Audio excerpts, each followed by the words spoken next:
Hey friends, welcome to this latest weekly tasting, Best of the West. Let's try the wines in this pack. This is the Bernardus 2017 Chardonnay, and it comes from Monterey County, California. This Chardonnay is produced with grapes from two distinct locations, Arroyo Seco and Santa Lucia Highlands. Arroyo Seco is a warmer climate and tends to produce bolder wines with higher alcohol content, and the Santa Lucia Highlands is a cooler region of higher elevation that produces wines that are higher in acid. Let's start by swirling our wine so that we can unlock all those beautiful aromas.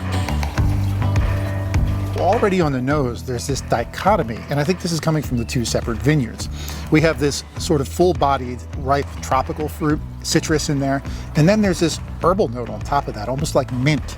And there's definitely a dairy element here. I think butter is too strong a word. It's a little bit more subtle than that. I would call it like maybe cream. And that dairy element comes from a winemaking technique known as malolactic fermentation. Wow, this is such a big wine. I'm surprised this little bottle can contain it. It's as smooth as silk. 14.2% alcohol, so it's really got that body in there. The citrus is the first thing that hits you. It's like a bite of a fresh lemon, and the tropical fruit that we talked about, tangerine peel too. And I do believe that herbal sort of minty sensation is coming from those higher elevation vineyards in the Santa Lucia Highlands. This is an example of how you can taste terroir, which is something that I've covered in other weekly tasting videos. This is a classic California Chardonnay. It's big, it's bold, it's silky and smooth, and there's a lot of complexity of flavor in there. All right, thanks for tasting with me today. Cheers.